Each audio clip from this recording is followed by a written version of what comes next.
Hello and welcome to the France 24 interview. On today's programme, we're going to have a look at American foreign policy, particularly as it readjusts to a changing world, and in particular as it readjusts to the rise of China. I have the pleasure of speaking today with a man who's thought a great deal about these issues, Graham Allison, who is director of the Belfer Center and also Professor of Government at Harvard's John F. Kennedy School of Government. Thank you very much indeed. Thank you for having me. Being with us. Your very latest book, Lee Kuan Yew, is a series of based on a series of conversations with the founding father of Singapore, a man who's able really to give us an insight into a country most of us know very little about, what's going on in China, and yet that the whole world absolutely needs to be paying attention to.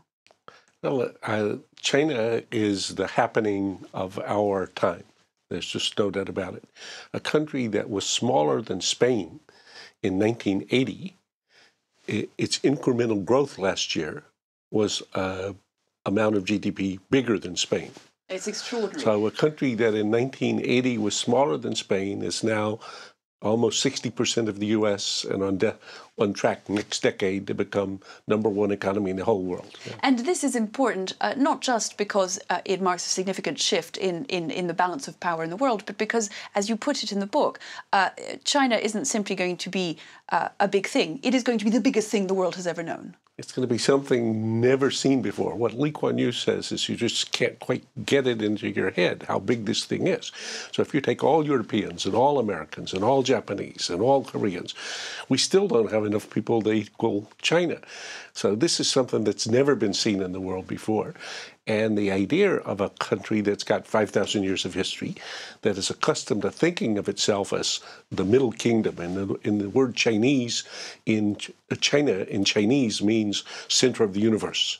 So the idea that's now going to be restored to its natural place means that everybody else is going to have to adjust. And Lee Kuan Yew is quite eager to kind of say to people, wake up, something big is happening, and you're going to have to adjust yourselves as well as, they'll have to make some adjustments themselves. But his message is precisely that we just need to get used to the fact, take the psychological leap of accepting it. And a piece of advice really geared towards the United States and its relations in particular, rather than challenging its human rights records, giving it high-minded advice from Washington. His advice is really be far more pragmatic about it, deal with the fact that this marketplace of 1.3 billion people is absolutely going to call the shots within the next 30 years. And rather than, in a sense, upset it now, change your tone. Well, I think that what he says rightly is that if you look at this, in fact, we asked him the question, well, will China follow the path taken by, let's say, Japan or Germany and accept its place in the global economic and security order that's actually provided the environment in which it grew over all these years? And he says, absolutely not. China wants to be accepted as China, not as an honorary member of the West. But this is a very difficult step for us to make. And when you read his words, you realize that there's such a great dose of pragmatism in what he says and ideology in what Washington has tended to say. And really, it's one of the themes throughout the book that he seems to take a very pragmatic advice, sometimes that will surprise Western readers. He has a nice line in the book, because at one stage we were having just that same reaction, just to precisely what you said. And he said, my objective is not to be politically correct, only to be correct. And being correct is not about a flawless human rights record. It is not about democracy even. He knocks off its perch in many respects, the advantages or the preeminence of democracy. It's the only factor that we need to judge anything by. And talks instead about economic growth, allowing the best to flourish, protecting the weakest from themselves, but without preventing countries moving ahead economically. It is economic growth, he says, after all, that matters more than anything else. He says what people mostly care about is their own well-being for themselves, for their families, their chance to have a better economic life, to have more health, to have more freedom for themselves in terms of being able to operate within their own local environment. Or you look at China, and he looks at the China-India comparison, because most Westerners like to tell the Chinese, you know, you should be more like the Indians because they have a democracy of the way we do and they've followed in that tradition. And he says, wait a minute, 600 million people in China have gone from abject poverty to now, you know, making their lives better. 600 million people. Nothing like this ever happened before in the world. And you look at India and you say 40% of Indian children under the age of 5 are malnourished. I mean, that's a shame. I mean, you should just look and you should say, well, but it's a democracy. No, no, no. You should say, how about the human beings' lives first? Yeah. Yes, that's right. He forces us to rethink, in a sense, ourselves as well, the nature of democracy itself. You make the point in the book that, he makes the point through you in the book that Americans tend to think that they are great because of their ideals. Whilst they have allowed them to be a benign superpower, he says, it is not they that make America great. It is geostrategic good fortune. It is two seas that have protected them largely from difficult conflicts on their soil. And it is this extraordinary ability that the United States has to attract the best talent, to incorporate it, the English language, this innovative culture that it has, not necessarily what Americans think is great about themselves. He sees it in a different way and obliges you to rethink.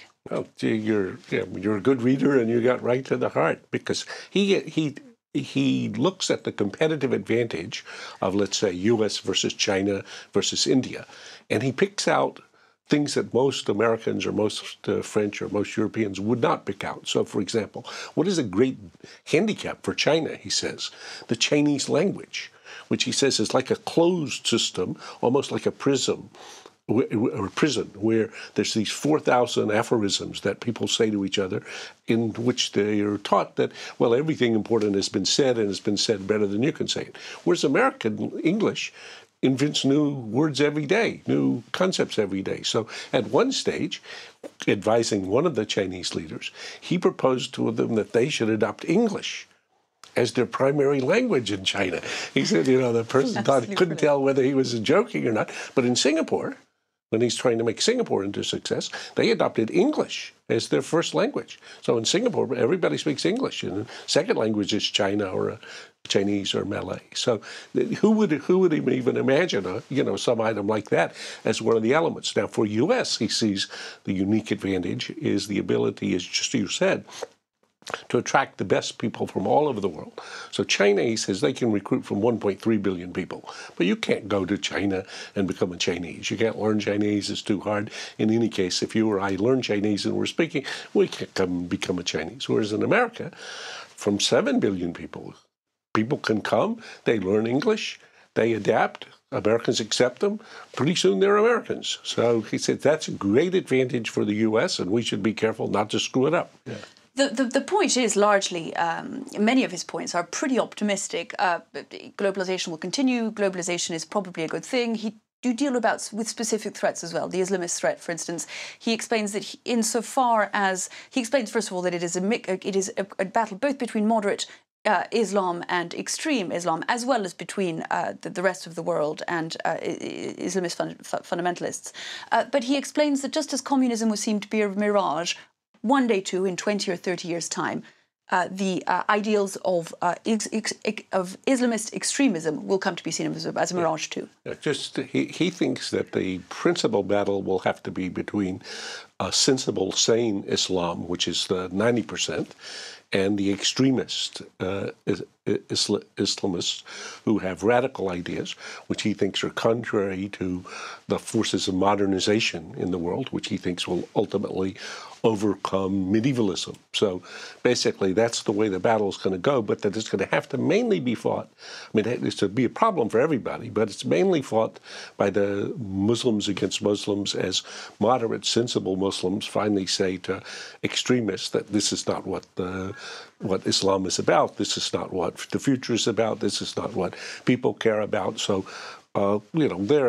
he thinks they're kind of fighting against the forces of history. He's basically very modern.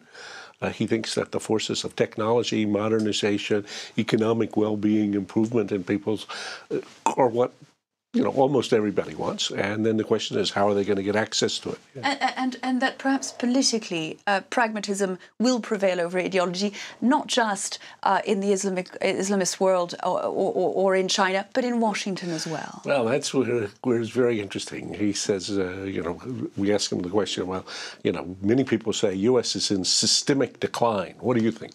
He says, absolutely not.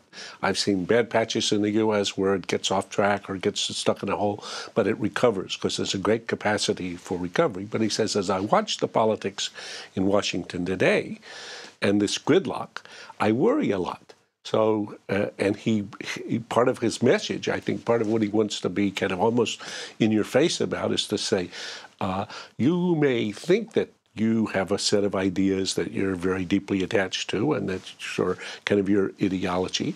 But ultimately, pragmatically, you're going to have to make some very substantial adjustments to both how you think the world is, because you used to think, or you're accustomed to thinking, well, the U.S. just tells people how things are, and they'll take their place. He says the Chinese are not going to take their place, so that you're going to have as much adjustment in attitude and activity from Europe or from especially U.S. as will China. He thinks, again, there's great worry. He worries about China, not about the current leaders whom he thinks having their families at least come through the Cultural Revolution, have some sense for, tragedy. But he says for kids that are growing up now, they've been accustomed to 30 years of China, growing at double-digit rates, their lives improving dramatically. So they may not have as much sense for the adjustment. So he keeps trying to, basically same message to them. Pragmatism says, the world's pretty complicated. It's easy to create tragedies, so do some adjustment. Let's stay humble. Yeah. Graham Allison, thank you very much indeed for having been with us today. It brings us to the end of today's interview here at France 24, but we'll be back very soon for another. Do stay with us.